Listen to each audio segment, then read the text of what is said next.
Alors bonjour à tous et merci de vous joindre à nous pour cette deuxième journée de présentation sur le salon virtuel Connect IT de Kaseya.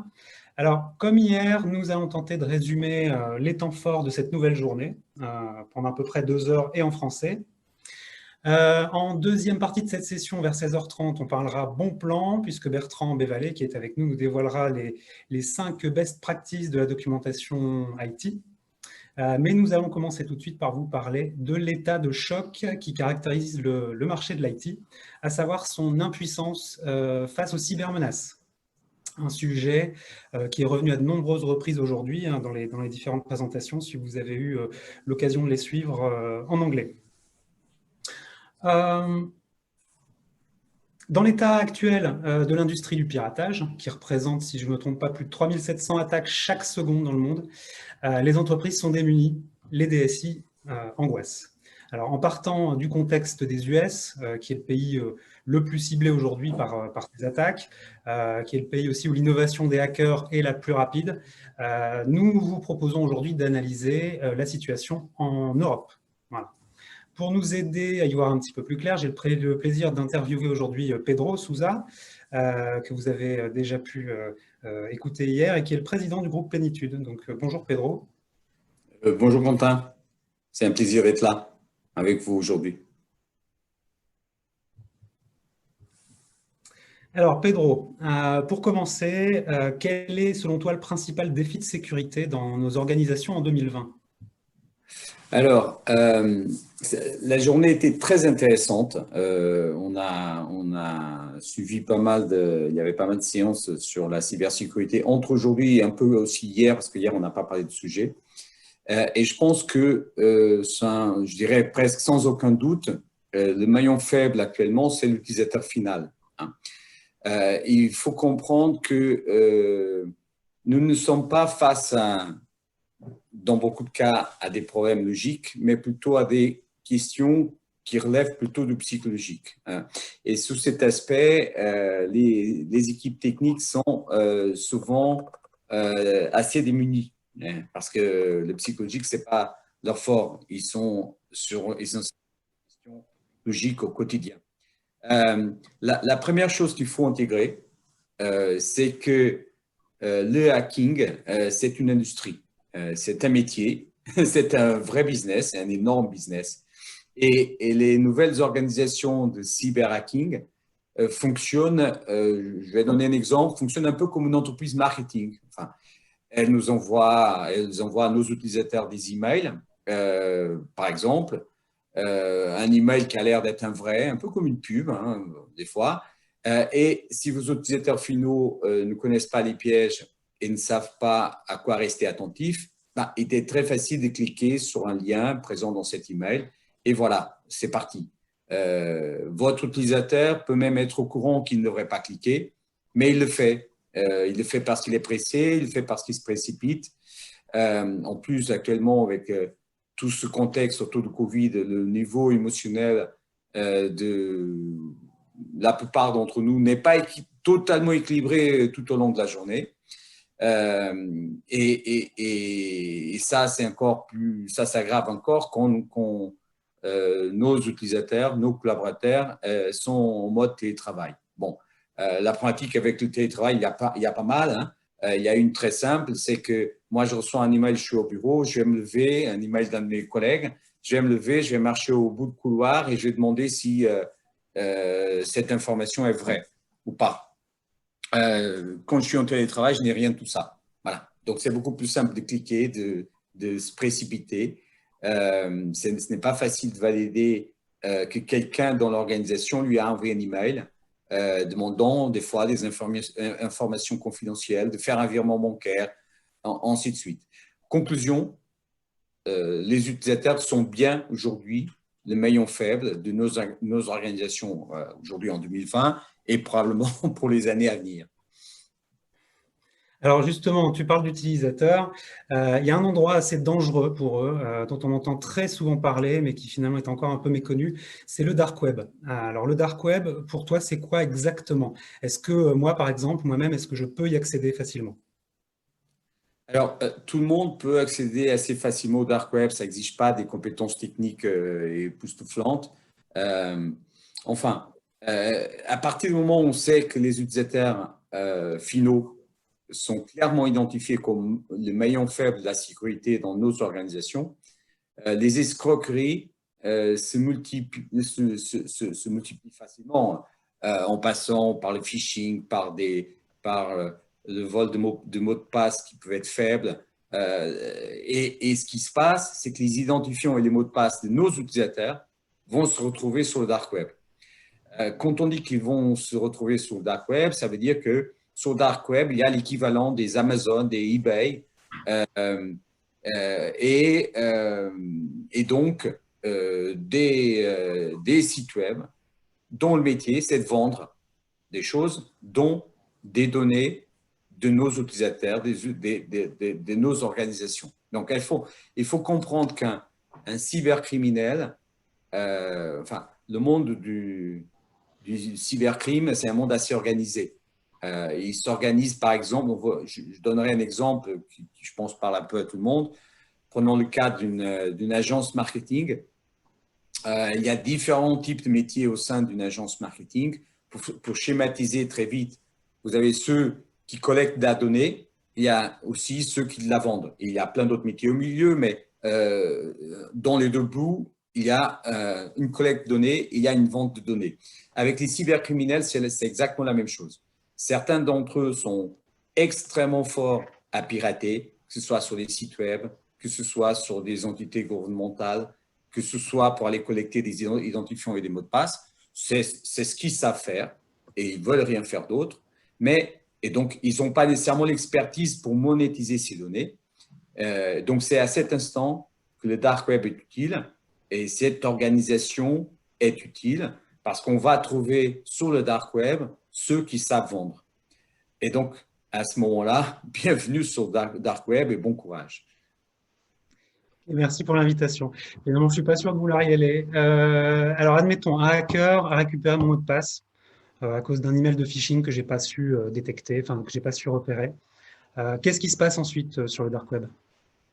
Alors, en fait, c'est assez simple. Les hackers publient les bases données qu'ils ont récupérées, incluant des utilisateurs et des mots de passe, et ils vont les vendre en ligne. Enfin, ils déchargent des données sur des sites, parfois des téraoctets de données. Ce ne sont pas nécessairement les informations les plus précises, mais dans une agence marketing, c'est la même chose. Quand on achète une base de données, on se rend compte des fois 5-10% des infos ne sont pas les plus pertinentes. Il y a quelqu'un qui a déjà changé de boîte entre-temps, donc l'adresse email n'est plus bon. Enfin, c'est un peu le même principe. Un peu comme dans les agences marketing, ce qui se passe, c'est que dans ces sites où on peut aller acheter des données, ils vous proposent comme une agence marketing, est-ce que vous voulez que les données sur les PDG de toutes les PME, de toutes les ETI en France, est-ce que ça vous intéresse d'avoir ces données pour vendre vos produits? Pour les hackers, c'est exactement la même chose. Ils vont sur ces… Il y a certains qui sont spécialisés dans la collecte, il y a certains qui sont après spécialisés dans l'utilisation de ces infos. Et donc, qu'est-ce qu'ils font? Ils vont utiliser ces infos, qui incluent souvent un adresse email d'entreprise, parce que la plupart de nos utilisateurs, malheureusement, ont encore l'habitude d'utiliser comme nom d'utilisateur ou adresse email, l'adresse email qu'ils peuvent utiliser dans beaucoup de sites, Facebook, LinkedIn, et ainsi de suite, dans les centaines de sites dizaines qu'on consulte au quotidien, utiliser toujours l'adresse email de l'entreprise et après aussi utiliser un mot de passe qui est très proche, qui est soit identique, soit très proche, une variation de celui de l'entreprise. Donc, l'hacker qui achète la base de données qui a été volée, par exemple, à LinkedIn, qu'est-ce qu'il va faire? Il va utiliser ce mot de passe sur différents sites web. Il va éventuellement même le tester pour essayer d'entrer dans votre organisation. Et il va voir jusqu'à où il arrive à pénétrer. Des fois, ça marche, des fois, ça ne marche pas. Quand il arrive à pénétrer, voilà, le mal est fait. Et le problème, c'est que dans les directions informatiques, nous avons l'habitude de construire un château magnifique avec des pare-feux magnifiques avec un système d'antivirus, des fois, et d'anti-malware de dernière génération. Mais le problème à ce moment-là, ce n'est pas autant tout ce qu'on a mis en place, c'est le problème, c'est l'utilisateur final. Et donc, nous devons non seulement créer un château effectivement magnifique, qui est apparemment impénétrable, ou presque, autour de notre organisation, mais nous devons nous tenir aussi au-dessus de remparts pour être à la recherche, essayer de repérer ce qui se passe. En fait, les cybercriminels ont juste besoin de trouver une petite fissure pour s'y glisser. Et donc, notre but, notre objectif, notre mission doit aussi être capable de repérer en continu les datas, nos datas, qui sont déjà compromis et on vend sur le dark web. Et il faut savoir que parfois, le hacker, il rentre carrément par la porte principale du château. Si quelqu'un a piraté Le Monde ou Les Échos, par exemple, et peut-être que votre PDG y a un compte, hein, il obtient l'identifiant et le mot de passe de votre PDG, et donc, il est très simple d'essayer d'utiliser ce mot de passe ailleurs. Et voilà, D'où l'intérêt, pardon. Oui. Oui, j'allais dire d'où l'intérêt du coup d'utiliser des mots de passe différents tous les uns des autres, parce que je suis super fier, j'ai un mot de passe qui est très compliqué parce que c'est toutes les dates de naissance de mes enfants. Si j'utilise ce même mot de passe pour absolument tous mes comptes, il suffit qu'un seul se fasse pirater et je peux mettre à disposition mes données des pirates pour tous mes autres comptes. Du coup, ça doit être, j'imagine, un véritable cauchemar ça, pour la DSI. Alors, oui, et juste pour… il y a quelque part deux points dans ta question. Il y a un point qui relève de quel type de mot de passe doit-on utiliser et à quel point les entreprises doivent forcer les collaborateurs à ne pas utiliser des variantes du mot de passe, des mots de passe professionnels dans leurs activités privées. Donc ça, c'est une pratique que au niveau de l'utilisateur se gère par des chartes informatiques, se gère par des actions de sensibilisation aussi. Mais effectivement, du point de vue du DSI, tout cela, c'est un vrai cauchemar. On est d'accord. Le dark web fonctionne comme une chaîne d'approvisionnement cybercriminel avec ces différents groupes, ces différentes parties du dark web. Et il faut savoir que en plus, ce sont des cas concrets qu'on a discutés aujourd'hui. Depuis l'année dernière, depuis 2019, les hackers, quand ils piratent un système, ils piratent et ils vendent non seulement votre mot de passe, mais ils font aussi tout votre profil, LinkedIn, Facebook, jusqu'à tout ce qui concerne votre ordinateur. Voilà. Et ça se vend souvent à un prix assez faible, hein, maximum $7 aux États-Unis. Enfin, ce sont des chiffres moyens.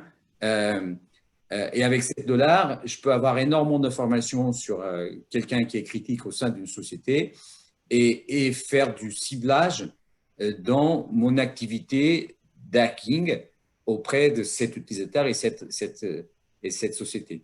Enfin, c'est comme si je pouvais quelque part, entre guillemets, posséder cette personne ou cet utilisateur. Un DSI qui a déjà été exposé à cela, c'est normal qu'il fasse des insomnies pendant longtemps. Un DSI qui connaît des DSI qui ont déjà été exposés à ça, enfin, c'est normal qu'il se pose le même type de questions. Donc, un DSI qui est conscient de ce qui se passe, mais à qui on n'a pas donné les moyens, malgré le fait que j'en connais, ceux qui demandent à leur direction, mais à qui on n'a pas donné les moyens pour protéger son organisation, en effet, il va avoir énormément de mal à faire des nuits complètes. Enfin, après, la bonne nouvelle, tout n'est pas complètement négatif, la bonne nouvelle, c'est qu'il existe des outils pour surveiller le dark web. Kaseya propose, il y a propose des solutions logicielles pour surveiller le dark web. Le DSI peut forcer toute l'organisation à changer les mots de passe, notamment les anciens. Et je pourrais continuer. Enfin, on revient toujours à la même problématique qu'aujourd'hui, c'est que les deux maillons faibles de la chaîne de sécurité au sein d'une organisation, c'est l'utilisateur final et souvent son interface, c'est-à-dire son poste de travail, son ordinateur. Ok, donc je note grosso modo que la sécurité de mes comptes et celle de mon entreprise ne coûte pas forcément beaucoup plus cher que 7 dollars. C'est assez effrayant. Pedro, quelles sont les dernières escroqueries à la mode? Alors, ça, c'est intéressant parce que c'est toujours sympa, pas nécessairement très sympa, mais pour quelqu'un qui a un peu de curiosité, voir les derniers coups qui se font et comment, à quel point le hacking est une activité extrêmement créative, comme les agences de marketing. Je reprends l'exemple des agences de marketing parce que je pense qu'il y a, il y a un parallèle, bon, jusqu'à une certaine limite, certains sont plus légaux que d'autres, hein, un parallèle très intéressant à faire. L'imagination des hackers est extrêmement fertile. On voit maintenant beaucoup de variantes d'escroquerie par phishing ou hameçonnage. Des exemples très concrets, très récents, sont des thèmes autour du coronavirus. Je pense que vous avez tous entendu parler de ces actes de phishing où on nous dit qu'il y a des vidéos à caractère plus ou moins compromettant qu'on va recevoir. Évidemment, maintenant, comme en plus, beaucoup de nos collaborateurs passent beaucoup plus de temps en télétravail, et donc dans un endroit où il y a beaucoup plus intime que l'espace de travail au sein d'une entreprise, tout ça peut résonner beaucoup plus facilement dans la tête d'un utilisateur final. Il y a beaucoup, aux États-Unis, il y a un exemple très récent avec la Croix-Rouge américaine du hacking qui proposait de donner aux utilisateurs finaux des masques gratuits, hein, à travers la Croix-Rouge. Il y a aussi un exemple, c'est intéressant, plein de créativité. On propose d'acheter des listes de toutes les personnes qui sont infectées par le coronavirus qui sont dans notre quartier. Hein, voilà. Et le problème, effectivement, quand on pense entre nous, on se dit évidemment que ça ne peut pas exister, mais tous nos utilisateurs ne sont pas aussi bien informés que nous. Et donc, il y a des gens qui cliquent, en effet. Il y a des gens qui paniquent, il y a des gens qui ont très peur. Et l'émotion, en résumé, dans toutes ces activités d'escroquerie, on joue avec nos émotions, avec vos émotions. Les hackers, ils savent parfaitement quel bouton activer chez l'être humain. Et tout ceci représente un énorme défi pour chaque organisation. En particulier, et c'est un sujet dont on pourra en parler, en particulier pour celles qui n'ont pas mis en place des actions de sensibilisation des utilisateurs, sensibilisation aux cybermenaces. Et évidemment, le télétravail ouvre tous ces nouveaux boulevards par où les hackers peuvent passer pour entrer, enfin. Donc du coup, éduquer l'utilisateur final pour toi, c'est, j'imagine, une priorité. De quels outils est-ce qu'on dispose aujourd'hui pour faire ça? Alors, j'ai commencé par dire qu'aujourd'hui, le problème n'est pas nécessairement logique, mais psychologique. Le problème, notre principal problème à tous, il est dans l'être humain, il est dans nos collaborateurs. Donc, en effet, aujourd'hui, il est extrêmement important de sensibiliser, d'éduquer, de faire de la pédagogie auprès de nos collaborateurs pour créer un minimum d'éducation qui leur permet de contrôler leur premier instinct, déjà. Alors, concernant ces sujets, parce qu'ils existent déjà avant, ils existaient déjà avant le Covid, la Covid, moi, j'avais l'habitude d'utiliser l'analogie du vaccin, c'est-à-dire que maintenant, ce n'est pas nécessairement un très bon exemple, mais quand on va se faire vacciner contre la grippe, personne ne croit qu'il est couvert pour le reste de sa vie. Voilà. Donc, tous les années, il faut aller prendre un booster, un 12e vaccin qui nous permet de repartir pour 6 mois, 9 mois, 1 an. Bon. Un autre exemple, peut-être un peu plus universel, c'est quand je prends ma douche, je ne vais pas me dire non plus que je vais être propre pour le reste de l'année. Voilà. Donc, le même raisonnement s'applique à la sécurité. D'autant plus que dans l'informatique, tout change extrêmement vite. Nous pouvons, je pense que dans les bonnes pratiques, c'est important de faire des formations auprès des utilisateurs finaux en présentiel, au moins une fois par an. C'est bien, c'est parfait si vous le faites. Si vous ne le faites pas, il faut y penser fortement. Mais ça ne suffit pas. Et la question, c'est comment après continuer cette formation en continu, cette sensibilisation en continu, apporter ce booster dont on a besoin parce que une formation présentielle une fois par an, ça ne suffit pas. Alors, donc la question, c'est comment on peut tenir à jour nos propres collaborateurs. Je pense que la première des démarches, c'est aujourd'hui, il y a des solutions logicielles, Kaseya en propose par exemple, qui permettent de tester, c'est-à-dire d'envoyer des emails fictifs, d'hameçonnage, phishing. Et puis, comme une bonne partie de ces collaborateurs, nos collaborateurs vont rater ces tests, hein, ils vont cliquer au mauvais endroit, ça nous donne, de façon très pédagogique et bienveillante, ça nous donne la bonne excuse pour les éduquer et continuer, au-delà de la formation en présentiel, de continuer avec de l'e-learning à les former. Parce qu'il faut savoir que quand vous faites une formation même annuelle, bon, une bonne partie se disent qu'est-ce que je fais là, parce que ça je connais déjà, bon, évidemment ils ne me connaissent pas, en tout cas ils n'ont pas acquis les habitudes, mais même après avoir fait la formation, beaucoup vont croire que ça leur arrivera jamais. Hein. Donc, le fait de les tester, ça permet de remettre tout le monde au même niveau d'humilité et de faire en sorte qu'ils se rendent compte qu'ils doivent améliorer leur performance, entre guillemets, par rapport à tous les pièges qui leur sont proposés par le hacking. C'est important que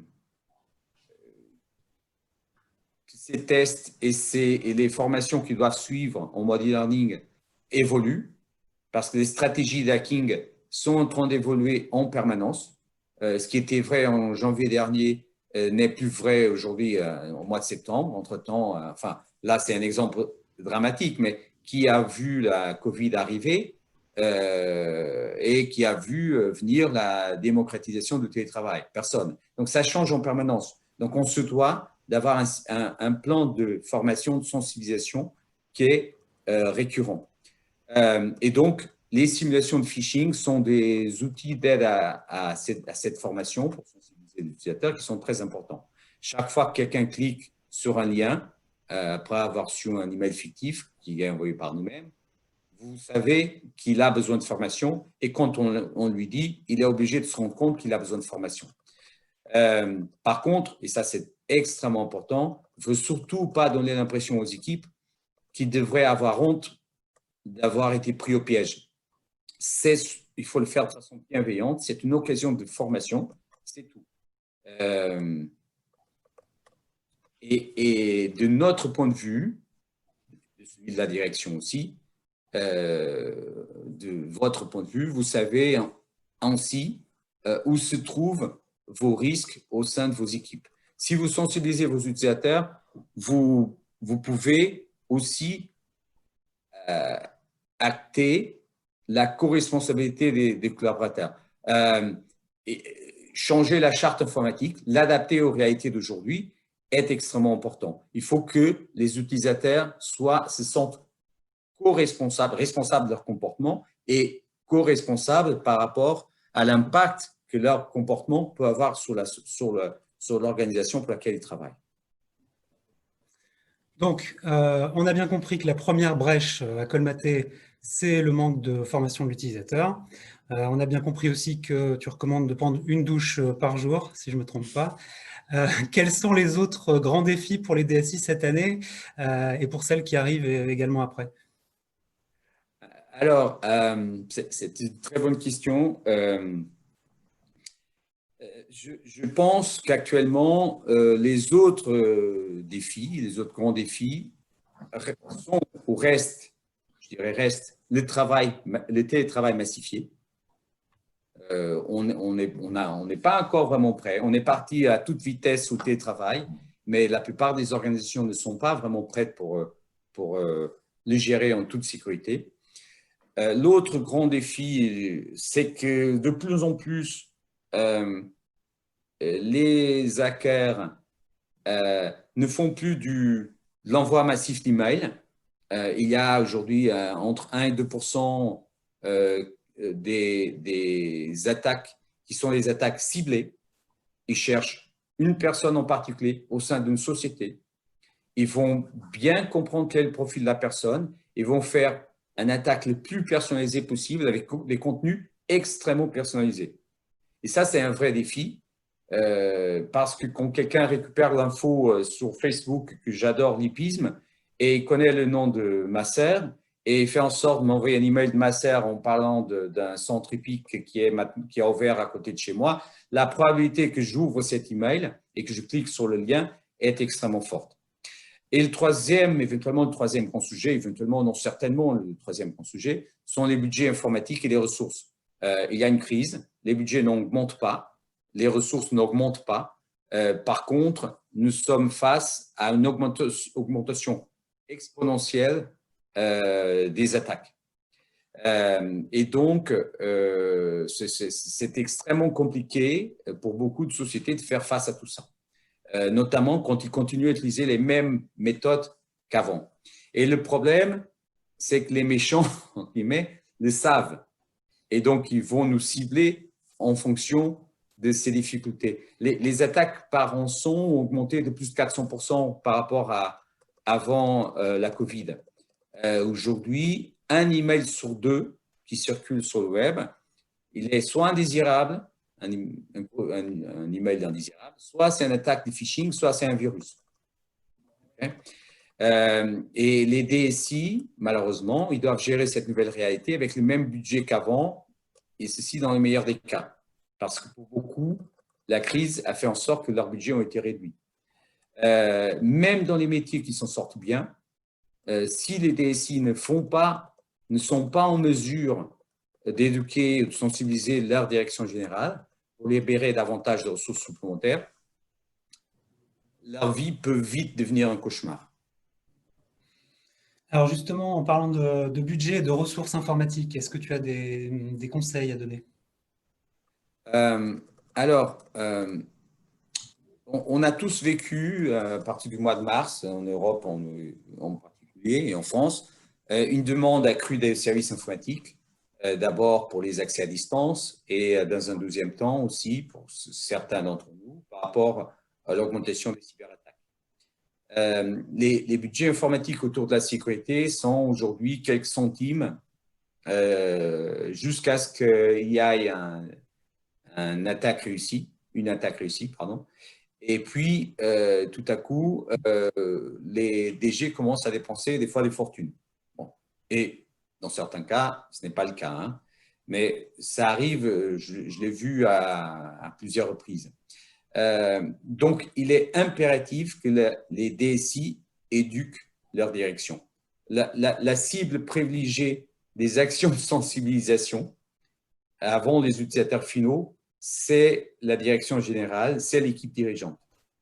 La demande de rançon moyenne des pirates aux États-Unis et au Canada, on a vu ces chiffres passer aujourd'hui, pour les petites entreprises, est aujourd'hui de 114 000 euros. Ces montants évoluent de façon exponentielle. Et donc, le grand défi des DSI, c'est de réagir avant que ce soit trop tard. Et pour ce faire, il faut faire en sorte que la direction générale partage la responsabilité du DSI. Et la seule façon, c'est de l'éduquer, c'est de faire de la pédagogie, c'est de faire de la sensibilisation aux cybermenaces. Ok, on va revenir quelques minutes, si tu veux bien, aux utilisateurs. Quid de la gestion de la sécurité des périphériques qui sont hors du réseau? C'est tout un autre sujet. Effectivement, on a toujours eu ça. Maintenant, grâce aux utilisateurs nomades, maintenant, ça a explosé avec le télétravail. Donc, la sécurité de télétravail des nomades, c'est un vaste sujet.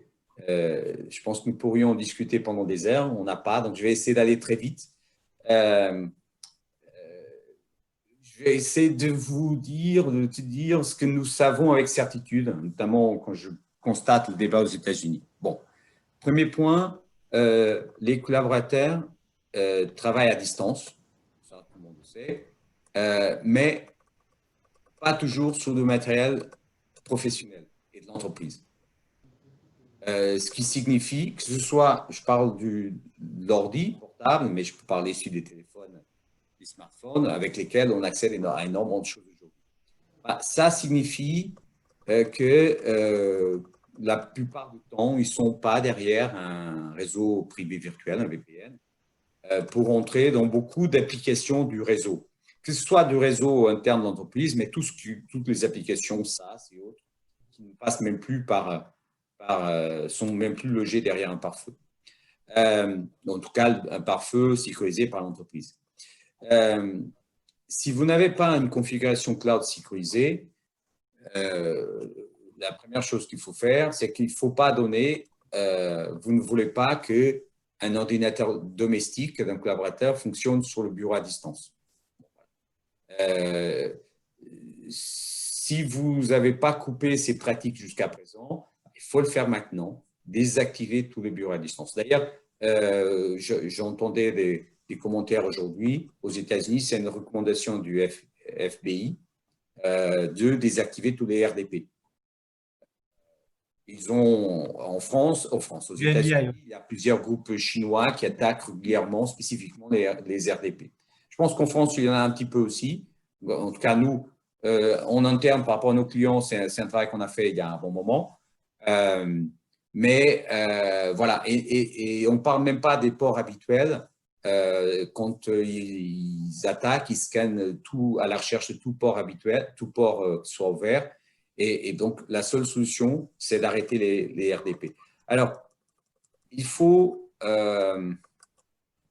s'assurer d'utiliser n'importe quelle autre option qui permet de travailler à distance en toute sécurité. Et il faut s'assurer que cette option est cryptée.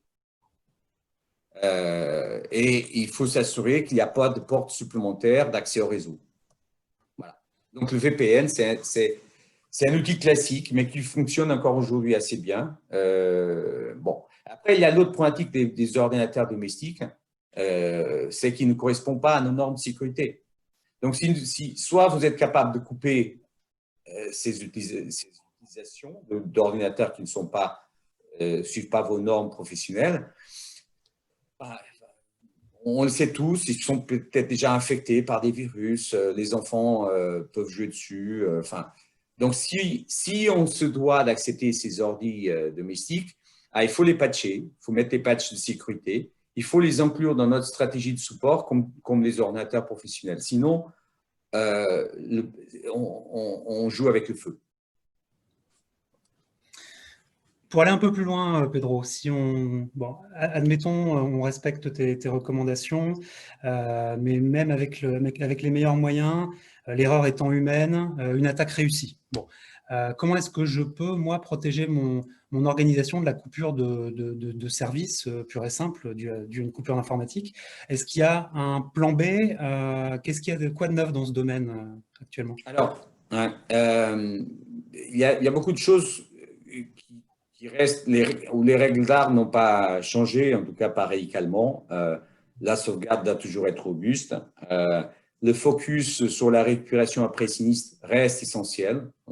En cas de catastrophe, il faut toujours s'assurer que la récupération des données des logiciels fonctionne correctement.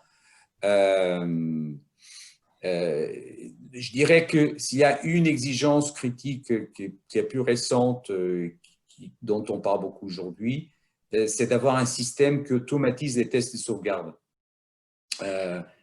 Et il est bien question ici de parler de continuité d'activité. On sait bien que si on est frappé par un ransomware, ben, la question qu'on doit se poser, est-ce que nous pouvons réellement restaurer nos données? Et si oui, combien de temps? Donc tout ça, c'est du classique. Et la question qu'on se pose toujours, c'est quand est-ce qu'on a vérifié pour la dernière fois que tout cela fonctionne réellement? Bon.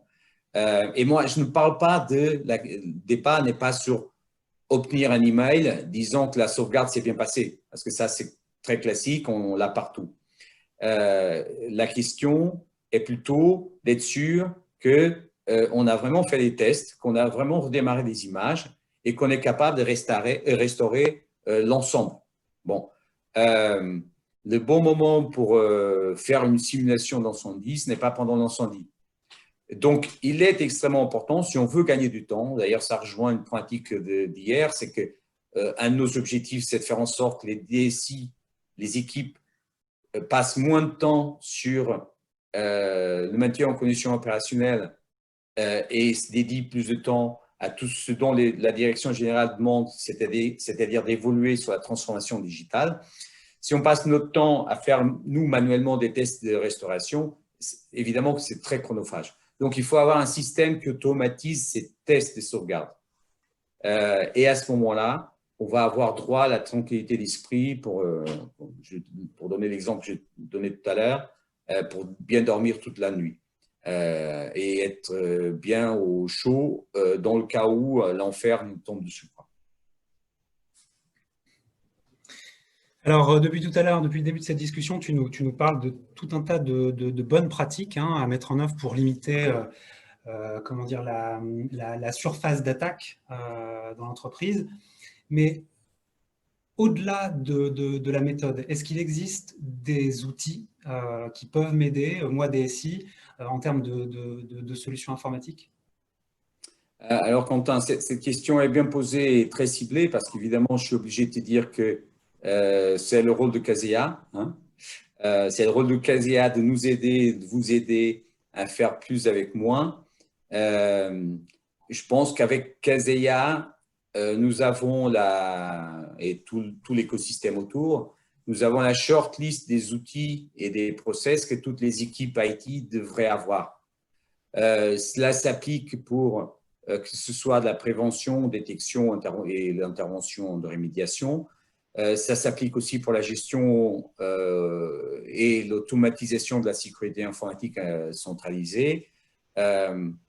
Aujourd'hui, ce qu'on peut faire avec la plateforme Kaseya nous permet de tout centraliser par rapport à la gestion d'antivirus, anti-malware, d'automatiser tout le monitoring, que ce soit des matériels qui soient dans le réseau ou hors réseau, c'est complètement différent, avec des jeux d'alerte qui nous permettent de tout automatiser et de travailler uniquement sur les déclenchements d'alerte. Donc, on peut avoir des milliers d'alertes en permanence.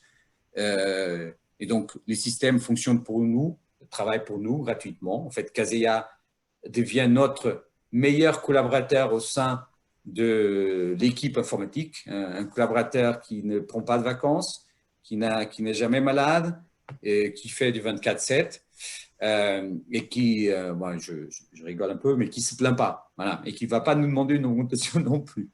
Bon, et qui ne va pas partir à la concurrence non plus.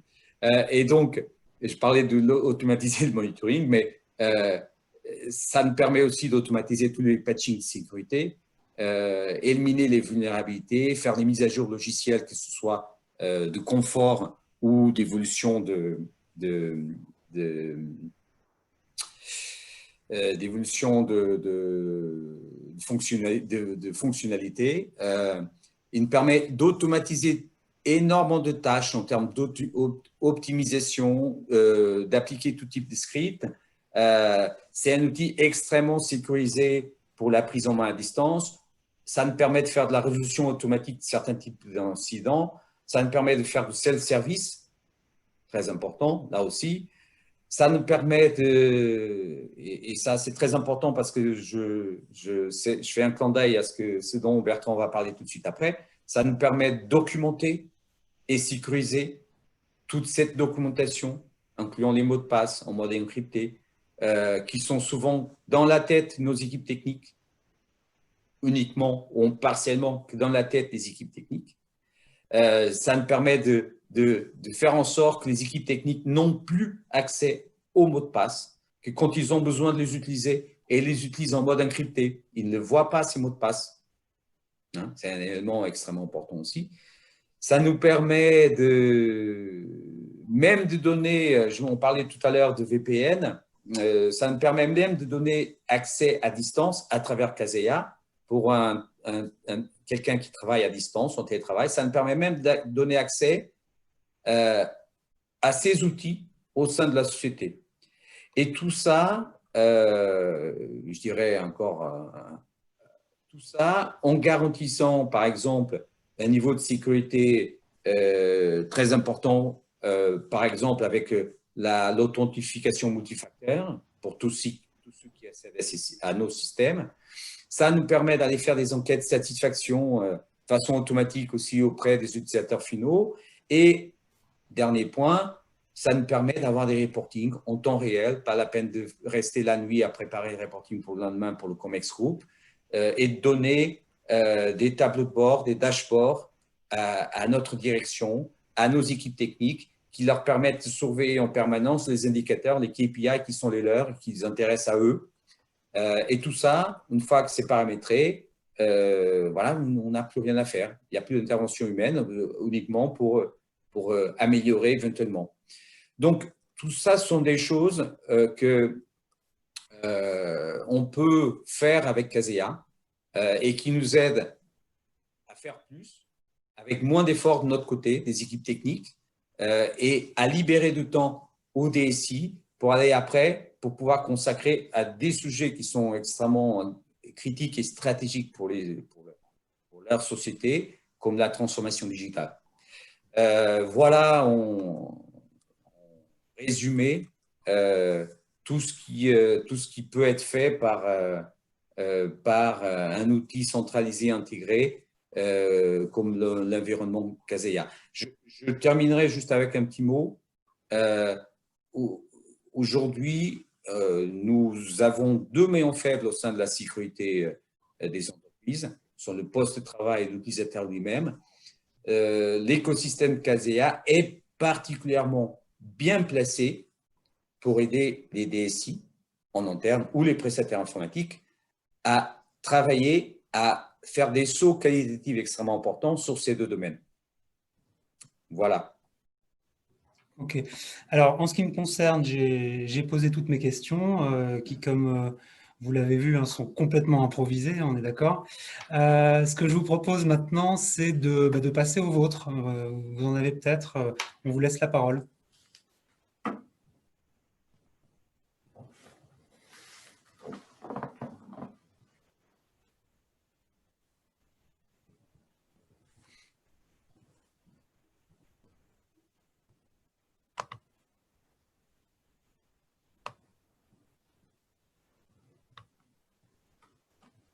Donc, vous pouvez utiliser la partie de chat hein, pour poser vos questions.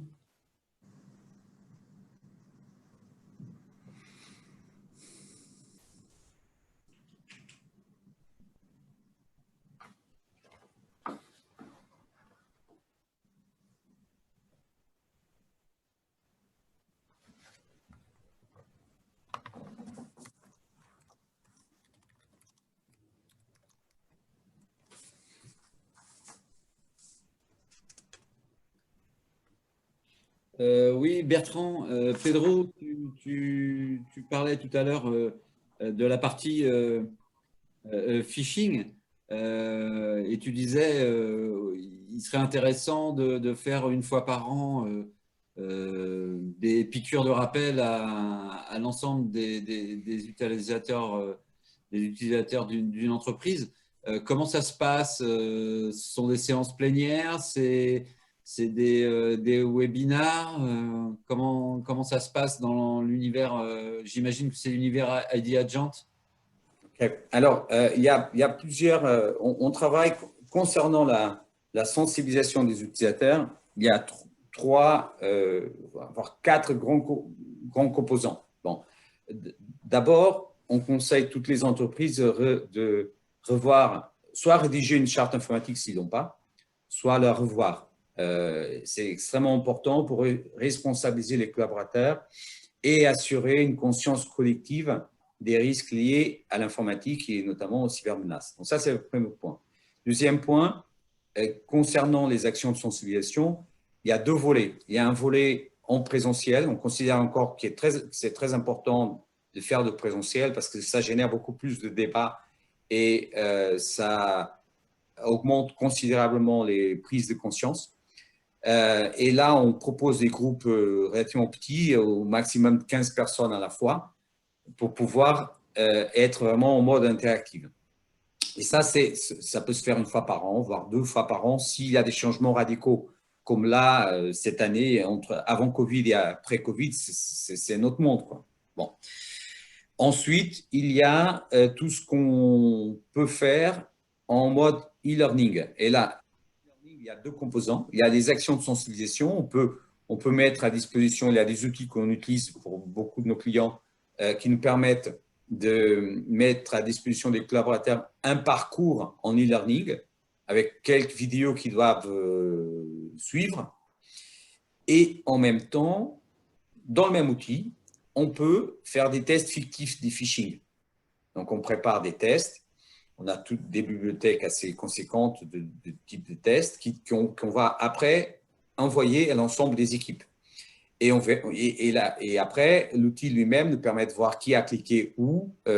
Et en fonction de où chacun a cliqué, on peut prévoir de façon automatique un autre parcours de formation.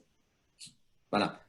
Moi, j'ai cliqué sur le lien le plus grave. J'ai un parcours XXL parce que c'est évident que soit je suis très distrait et je me précipite quand je reçois un email, soit je ne suis pas tout sensibilisé aux problématiques. Moi, il y a quelqu'un d'autre qui a simplement ouvert l'email et qu'on constate qu'il a parcouru quand même l'email. Il a fini par ne pas cliquer, mais peut-être qu'il était très proche. Donc, on va peut-être lui proposer un parcours un peu plus léger. Et donc, c'est très important de tester le comportement pour recréer de la sensibilisation et permettre de former en mode e-learning. Et donc, c'est un cycle vertueux. Test, formation, test, formation, test, formation.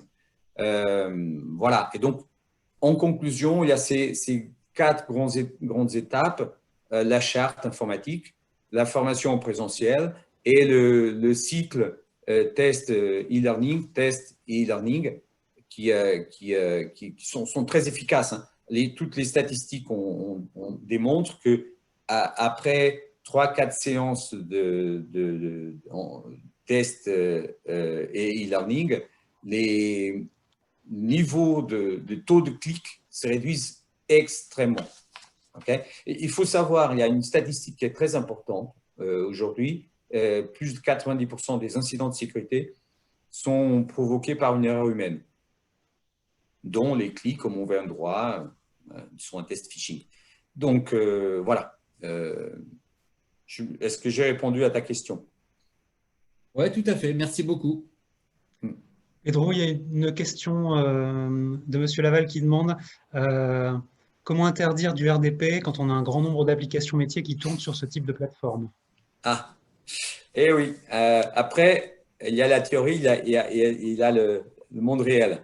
Et il faut envisager de changer l'infra, ou des parties de l'infra qui permettent d'évoluer vers d'autres choses. Oui, je comprends. On est, et chaque fois qu'il y a qu'on a un prospect, un nouveau prospect, aujourd'hui nos clients on nous a fait évoluer, mais chaque fois qu'on discute avec un prospect, on tombe sur des situations similaires. Oui, il y a un vrai problème. Hein.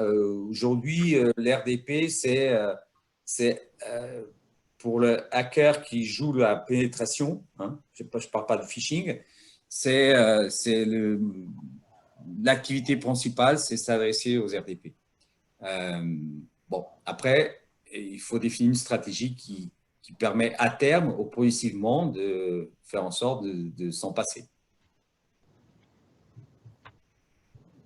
J'ajouterais, j'ai beaucoup parlé d'RDP, il y a un autre sujet, notamment lié au poste de travail, qui est très important, qui est lié au patching de sécurité. Quand on parle de patching de sécurité, on ne parle pas simplement des patching Windows, on parle de patching de tous les logiciels tiers, les navigateurs Internet, les Java, les Adobe et ainsi de suite,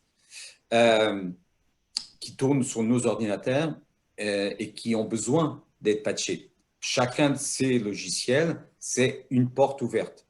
Donc, il faut savoir que, là encore, je balance un chiffre, 99,6% des vulnérabilités des postes, sur les postes, sont liées aux absences de mise à jour.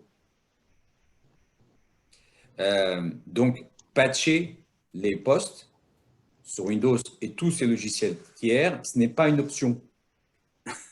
C'est une obligation.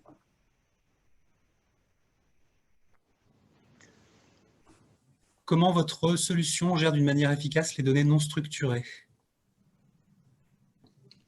Enfin, les données non structurées, il y a plein de données non structurées. Hein. Ça commence par les archives qui sont dans l'équipe administrative en version papier. Ça continue dans les données non structurées qui se trouvent dans nos têtes. Hein. Nos équipes techniques, par exemple, dans la DSI, qui gardent des mots de passe ou autres informations et qui existent peut-être dans un bout de papier ou que dans la tête du technicien. Et après, il y a toutes les données qui se trouvent éparpillées partout. Le Shadow IT, c'est un sujet en soi. Et donc, ça va au-delà de la donnée non structurée. Mais le Shadow IT, c'est un sujet en soi. Il n'y a pas de solution unique. Hein. Il faut regarder au cas par cas. Ça passe par une analyse de la société, un audit, des fois des mini-audits, qui nous permettent de comprendre jusqu'à où ça va, la partie cachée de l'iceberg. Voilà, mais il n'y a pas une solution unique, il n'y a pas… Enfin, je reviens, je pense, quand on parle de ce genre de questions, je pense toujours à l'exemple, il y a quelques années, c'était TV5 Monde, je me souviens, la donnée structurée qui était derrière la personne qui se faisait interviewer avec son mot de passe écrit dans un post-it. Bon, enfin, c'est un vaste sujet. Ça passe. Il y a beaucoup de choses qui doivent passer par la sensibilisation des utilisateurs, parce que le Shadow IT dépend beaucoup des utilisateurs. Le directeur marketing qui a toutes ces applis, qui les a achetées en mode SaaS et qui gère tout ça dans son coin sans que la DSI s'en aperçoive, à partir du moment où on commence à sensibiliser les utilisateurs, et lui, il est censé d'être sensibilisé, il ne peut pas ne pas se poser cette question et de se dire « Ah, je devrais peut-être en parler avant que ce soit trop tard. » Donc, la donnée non structurée, elle est partout. Donc, ça dépend beaucoup de la capacité des utilisateurs de sensibiliser les utilisateurs finaux au point de faire en sorte qu'ils commencent à se coordonner un peu avec la DSI.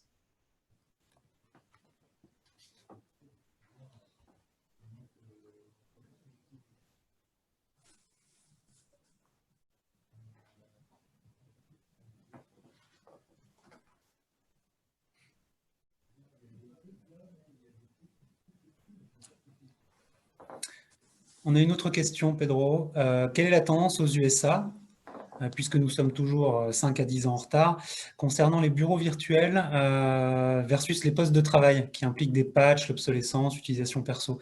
Est-ce que le frein ne serait pas le prix? Alors, il ça va dans tous les sens, hein, je dirais. Tout ce qui concerne les bureaux virtuels a beaucoup évolué ces dernières années en termes de look and feel pour les utilisateurs finaux. En même temps, ça enlève un certain degré de liberté aux utilisateurs et il y a des entreprises où ça fait du sens, d'autres entreprises ou organisations où ça ne fait pas du tout du sens. Okay? Donc, une chose me semble évidente, mais ça on verra dans 5 ou 10 ans, le bureau virtuel ne va pas résoudre, ça ne sera pas la panacée, ça ne va pas résoudre tous nos problèmes. Au contraire, ça peut être la première source de problème parce qu'à cause des contraintes d'un bureau virtuel, on peut perdre des très bons collaborateurs qui ne sont pas prêts à accepter toutes ces limites en termes de liberté d'action. Donc, il y a des situations où ça s'applique très bien, dans des cas où il y a des missions qui sont plutôt de routine, très circonscrites. Il y a des cas où ça ne s'applique pas du tout. Essayez d'imposer un bureau virtuel à votre DG et on discute après. Donc, il n'y a pas de réponse unique. C'est un outil, comme beaucoup d'autres, qu'on doit intégrer dans notre stratégie IT.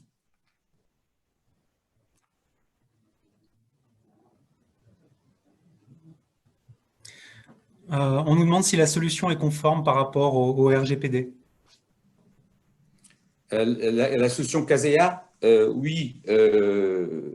La solution, on pourra vous donner après tous les éléments écrits. Oui, la problématique RGPD est au cœur aujourd'hui des solutions Kaseya comme les autres. Hein. Enfin, c'est pas Kaseya. Ce sont des pratiques qui sont gérées de façon native par les outils de ce qu'on appelle MM, Remote Monitoring and Management, le Professional Services Administration, donc tout ce qui gère le service desk, le ticketing, et ainsi de suite, les outils de documentation, notamment celui qu'on utilise, IT Glue. Oui, tout sont des sujets qui sont nativement intégrés dans la construction des plateformes. J'en profite pour ajouter qu'il y a certaines conférences durant ces 3 jours là, chez Kaseya sur ce salon virtuel qui parlent précisément de conformité de ce genre de problématiques, qu'elles soient associées ou non aux produits Kaseya. Donc, je vous encourage aussi à aller regarder un petit peu l'agenda pour voir si ces conférences peuvent répondre peut-être à vos questions. Je pense qu'on va s'arrêter là pour les questions, Pedro, puisqu'il est 16h30. On va pouvoir laisser la place à Bertrand, qui va nous parler de documentation IT. Tu es là, si je peux laisser une petite note un peu ironique d'espoir, quand on parlait tout à l'heure, l'Europe est toujours en retard, 5-10 ans. Enfin, sous la cybersécurité et les pratiques de cybersécurité, il n'y a pas de 5-10 ans de retard. Hein. Il y a peut-être quelques jours, des fois, quelques heures ou quelques semaines à peine. Et il y a pourtant un élément qui est encore assez différent. Tout à l'heure, je vous parlais le coût moyen d'un cyberattaque pour une petite PME aux États-Unis et au Canada qui était estimé en moyenne à 114 000 $. En France, c'est encore au niveau selon des estimations faites par des assureurs, hein, c'est encore au niveau de 35 000 €. Donc, il y a une petite marge entre 35 000 € et 114 000 $. Mais bon, on parle d'une petite PME. Mais cette marge, l'évolution de ces montants est exponentielle. Donc, c'est une question peut-être de mois, voire un an, peut-être pour qu'on soit là, peut-être l'année prochaine, je serai là en train de dire, finalement, aujourd'hui, le coût moyen dépasse les 100 000 €. Bon, voilà. Petit avantage d'être un peu en retard des fois, mais les coûts sont déjà extrêmement importants. Merci Quentin et merci à tous.